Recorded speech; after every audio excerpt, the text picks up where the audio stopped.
Bill O'Reilly here. Welcome to the No Spin News, Monday, September 19th, 2022. Stand up for your country.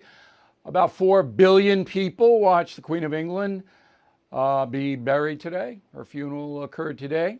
And we are going to have Kellyanne Conway here. She visited with the Queen as part of Donald Trump's entourage in 2019. She'll be checking in with some reminiscence of that.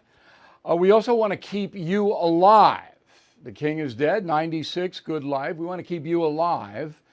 And so I'm going to have some final thoughts on that you want to hang for, unless you don't want to be alive. All right. And finally, politics is our lead. And Governor of Florida, Ron DeSantis, is the subject of this evening talking points memo. So, I'm sure Martha's Vineyard, DeSantis sends 50 migrants up there. They get off. All the liberals go crazy. The migrants are then ferried over to Massachusetts, where they're now on a U.S. Army base. So, okay, story's been covered to death, but the inner workings of it, I think, are fascinating, and that's what I want to bring to your attention. So, Governor DeSantis did this in order to set up a potential run for president. He's doing the exact same thing that Donald Trump did, all right, way back in 2015, 16. So DeSantis is setting himself up as an avenger, someone who goes after the far left and their tenets like open borders and takes action. That's why Governor DeSantis sent 50 migrants at Florida's expense to Martha's Vineyard. He is now an avenger. So Trump did that successfully. DeSantis is now trying to replicate that. Do we all understand out there? Okay, and again, you'll never get this analysis anywhere on the planet but here. So right now, DeSantis is running against Charlie Crist for governor. He wants to be reelected, of course. The polls have DeSantis up by 4 or 5 points. DeSantis will win that race unless something happens in the next 6 weeks. He'll win. He is 44 years old, born in Jacksonville, raised in Florida, graduated Yale and Harvard Law School, obviously a smart guy, married, 3 children, 46th governor of Florida right now. And again, I believe he will win re-election. Now, he wants to run for president. I don't think he'll challenge Trump in a primary. I don't think DeSantis will do that because it's not worth his while at age 44 to alienate all the MAGA voters. So in order to challenge Donald Trump for the nomination in 2024 on the Republican side, you have to attack Trump. Well, anybody primarying him has to attack him. DeSantis is not going to do that. But if Trump does not run, then DeSantis steps up. Okay? Now, the Martha's Vineyard controversy, I wrote a message of the day saying, look, Governor DeSantis, will you pay my way to Martha's Vineyard? I'd like to go. So if you have a list, put my name on it because I want to go. So that's my message of the day on BillO'Reilly.com. And that is the Talking Points memo. Okay, so as you know, President Biden's attending the funeral for the Queen, and he's over there hobnobbing with the swells. And his approval rating back here is going up. NBC News poll has him at a 45% job approval rating, disapproved 52. All right, so Biden is coming up. Now, he did give a interview to 60 Minutes, which ran last night. About 15 million Americans saw it. Not very many, and a lot of those people were coming off the football game and, whatever. So Scott Pelley's a correspondent. He's usually pretty good, Pelley. He's a vet. This was a softball interview. I don't know if any deals were made, but it didn't feel right to me. There are only 2 things of consequence. Biden said that he's not a lock to run for president in 24. He will not run. I'm going to tell you right now, he's not running again. And he knows it, but he's not going to say that. Okay, and the second thing is that Biden said that if China attacks Taiwan, U.S. military will defend Taiwan. I don't believe that is true, at least under the Biden administration, but Biden said it. Now, the rest of the interview was a bunch of waffling around. Biden says the economy's good. He says his mental health is good. Everything is fine. All right, so why are we doing this, Scott? Why are we doing it? The biggest story is the border and the migrants being flown all over the place. And you're sitting there and he's going, the economy's fine. Okay, so you don't throw stats at him. Pelley in 60 Minutes didn't throw stats at him. He said it's fine. Oh, yeah, it's fine. It's like, oh, the border's closed. Yeah, the border's secure. Oh, yeah, sure. Okay. Pelley didn't ask one question about the border, not one. What he did do was showed some documents in Mar-a-Lago that the FBI spread out on the floor and said, ooh, what do you think of that? What do you think Biden's going to say? Oh, that is terrible. Come on, Scott. Let's go. You got the whole border to ask him about. You've got unbelievable food prices to ask him about. A flood of narcotics to ask him about. You've got executive orders totaling trillions of dollars in spending to ask him about. And you do nothing like that, Scott. An 8th grader would have been tougher than you. So, I don't know. I mean, I can't accuse him. I can point out that this was ridiculous. Biden never gives interviews. The last national interview he gave was 7 months ago. He walks in there, and there they are, strolling around, hand in hand, at some car plant. It's absurd. Can you imagine if Scott Pelley interviewed Donald Trump? So it's discouraging. That's all I can say. It's discouraging. Now, if I interviewed Joe Biden and he'd never in a million years do it, he didn't do it when I was a factor, he never would do it. Maybe in heaven he'll do it. I mean, my first question is, what are you doing on the border? You got 5 million people in here since you've been president. What is that? What steps are you taking to stop that? That's number one. Number two, outrage about 50 migrants in Martha's Vineyard. You fly migrants all over the United States in the middle of the night. You don't tell the local jurisdictions they're coming. And you're criticizing DeSantis? Number three, food prices are up double digits. People have to eat. What are you doing to bring them down specifically? Those are the questions you ask. I hope I'm not sounding petty here. I don't want to do that. I don't know Pelley. I've never talked to him in my life.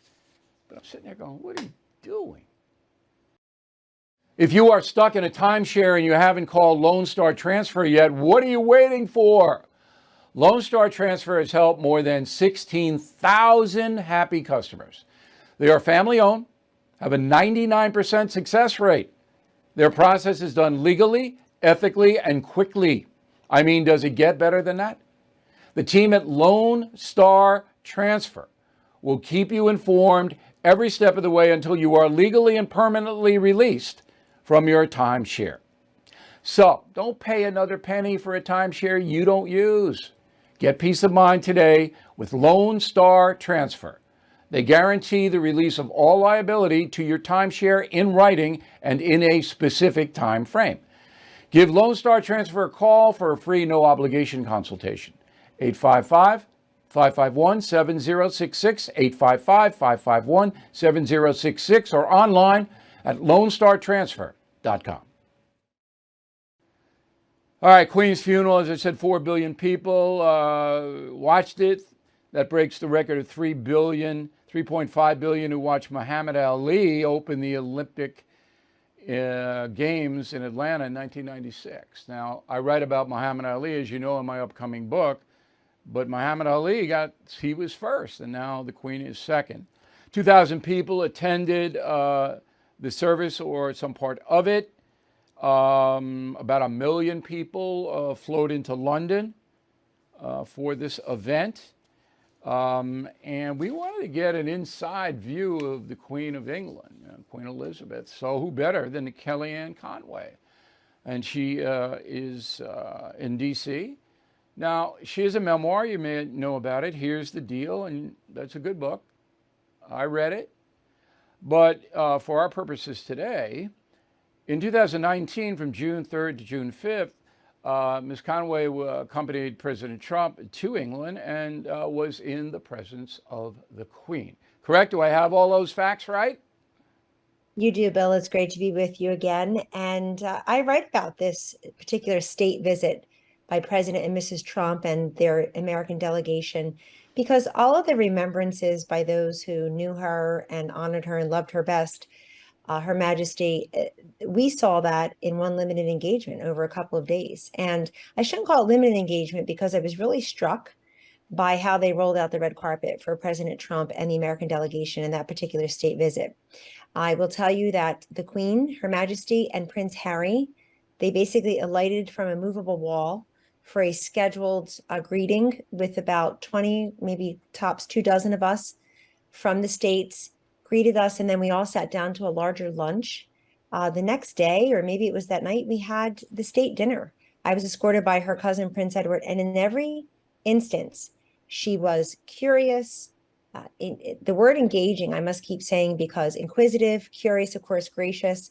But this woman that people see as the Queen, she was also a statesman. She had been monarch. She's been monarch for 70 years. And think of everything that means. 11 presidents before she got to Donald Trump.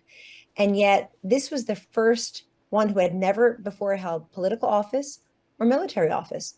So probably surprised the royals and our British friends across the pond as much as it did many Americans that Donald Trump would be president.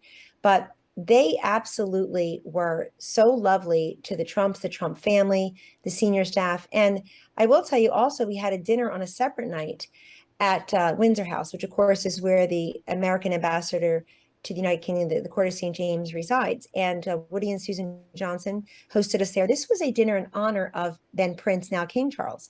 I sat at the table with President Trump, Prince Charles, Theresa May, who would be prime minister for a little bit longer then.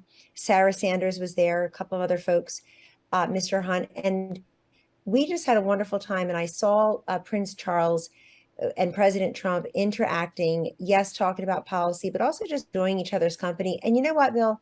This whole nonsense of the last week or two, will President Trump be invited? Won't he? You saw that the invitation was extended to the current president and the first lady, and that the past presidents, all of whom had dealt with Queen Elizabeth, maybe not all of them at a state dinner that we had over in Great Britain, they've all been invited to a memorial service here in Washington, D.C. There was no slight, of course, President. Right, even though the father pressed president. Yeah, it's ridiculous.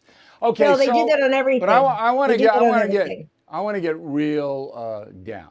So I wrote in my book, The United States of Trump, that Donald Trump, from a very young age, adored his mother, who was Scottish, born in Scotland, and his mother was a huge royal family fan. All right, so Trump was predisposed to like the royal family. And he went over with you and the American entourage. Now, can you remember a conversation between the Queen and President Trump and what it entailed?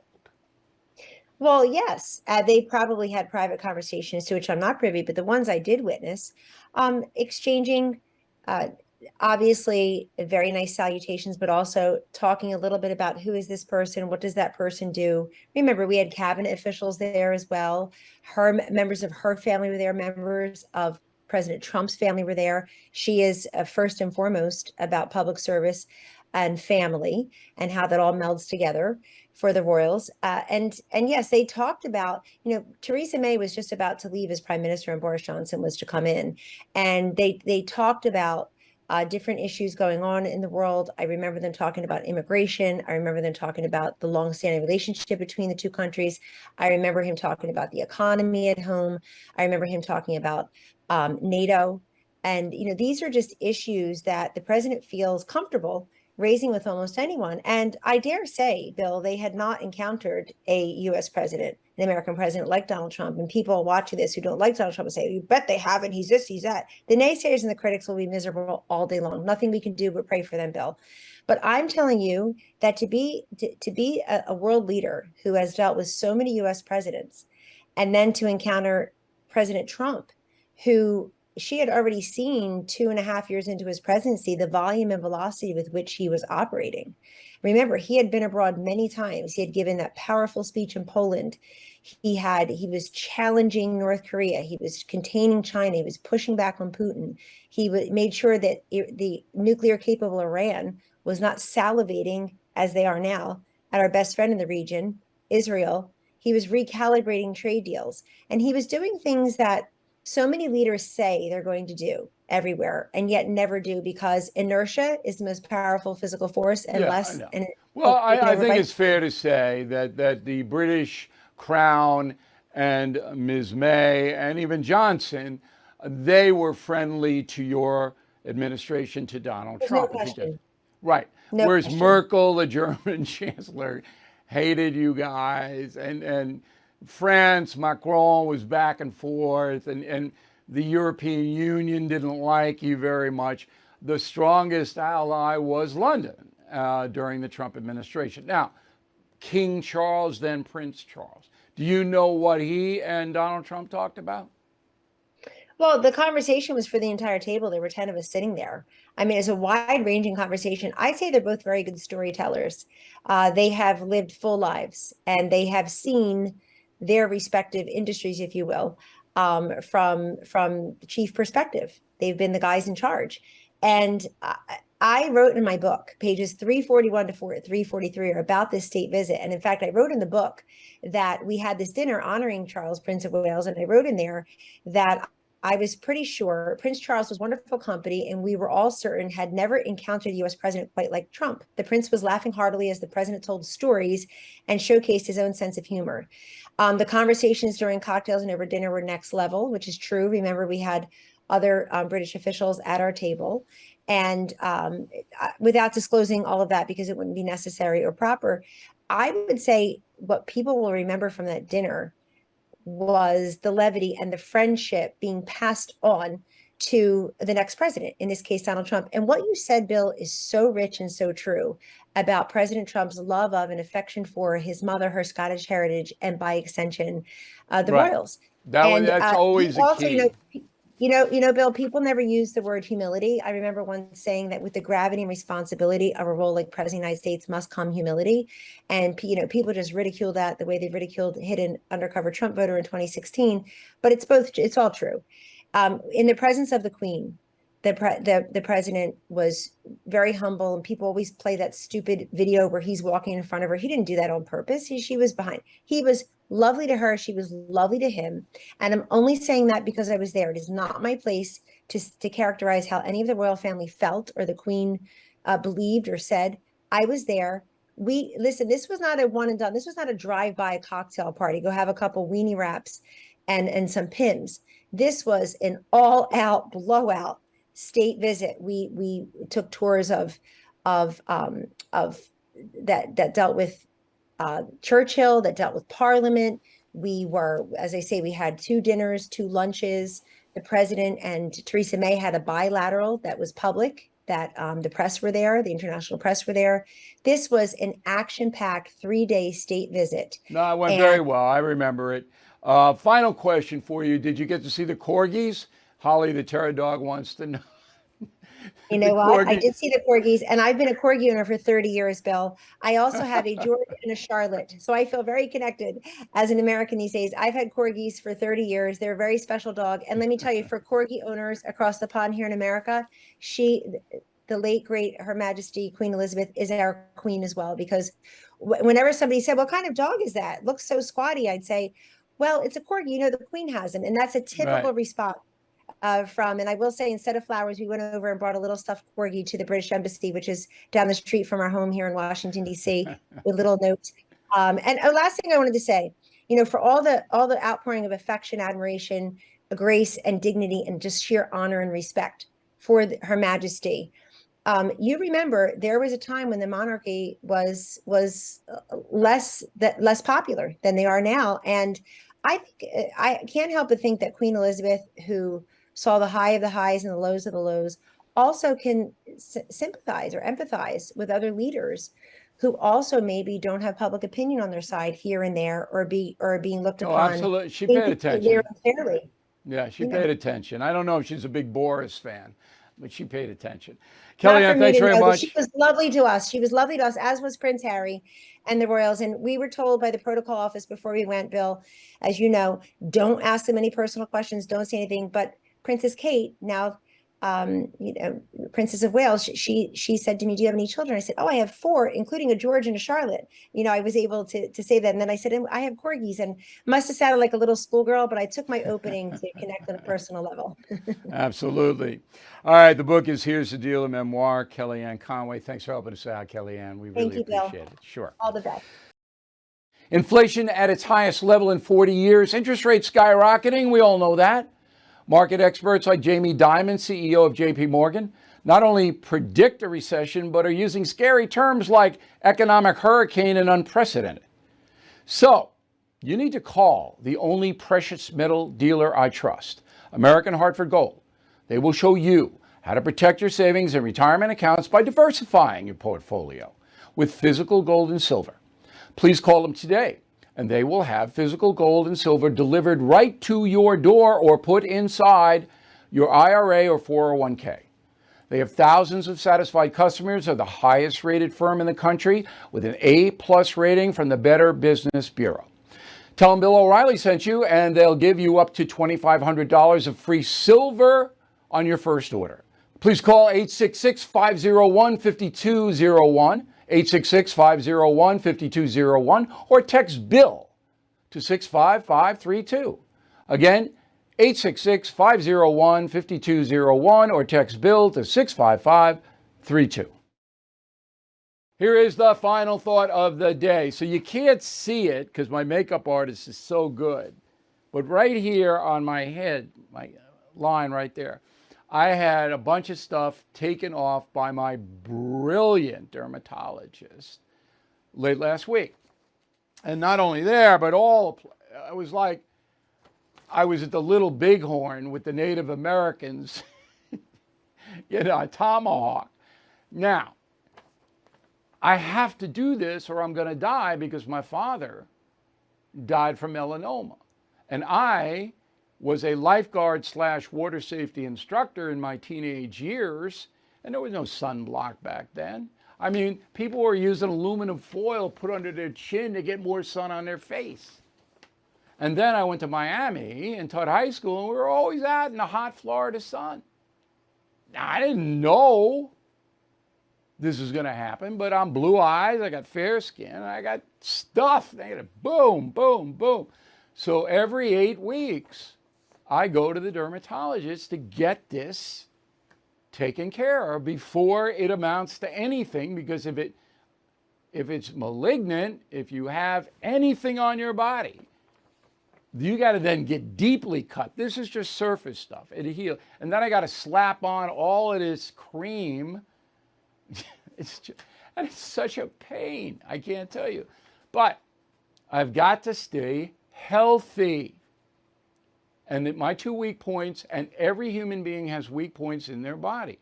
My 2 are my skin, because it's so fair, and my stomach. All right, so I got to have the stomach thing looked at. I'm going to go in October for that because that's my weak point. So why I'm telling you all this is not to be narcissistic. All right, I'm here, and if I die tomorrow, I don't have any beef. I'm not afraid to die. I've lived a life that few human beings have ever lived. I've done everything that I wanted to do. I've succeeded way more than anybody ever thought possible. So if I go tomorrow, if God says, "That's it, O'Reilly, I'm tired of you, I'm tired of the no spin news," that's fine. But while I'm here, I want to operate at maximum capacity physically. That means no more sugar. All right, once in a while, I'll go get an ice cream because that's not going to kill me, but the sugar is gone. All right, and it doesn't mean I'm going to be going crazy in the gym or anything like that. It means I'm going to be vigilant, and that's why you need a good doctor and dentist, because the teeth can kill you, literally, if you don't treat them right. So anyway, I want you to stay around as long as you can. Got to be proactive. You got to be. If you let it go, particularly if you see something that shouldn't be there, get it checked out. Is pain in the neck? It is. But there are people who love you, and they want you around. And that is the final thought. Thank you very much for watching and listening on our radio affiliates across the country to the No Spin News. We will see you again tomorrow. Recently, you've heard me talk about our new streaming partner, Vidgo. Vidgo is an exciting new streaming service that gives you the live sports and programming you want at a price you can afford. With Vidgo, I get all of my favorite live sports networks, including ESPN, Fox Sports, as well as an incredible access to college football, with 80% of every televised college football game in the first 3 weeks of September. 80%. Vidgo has great choice of news as well, and entertainment program, including The First, Newsmax, OAN, Fox News, and more. I've enjoyed Vidgo so much that I'm going to do a new weekly program called Shock and Awe exclusively on Vidgo. Each week we'll break down the most important issues of the week, asking bold questions and sitting down for exclusive interviews with America's top newsmakers. Vidgo gives you the freedom to be entertained at a price you can afford. Please go to vidgo.com/bill to sign up now, and for a limited time, get Vidgo's premium service for $64.99.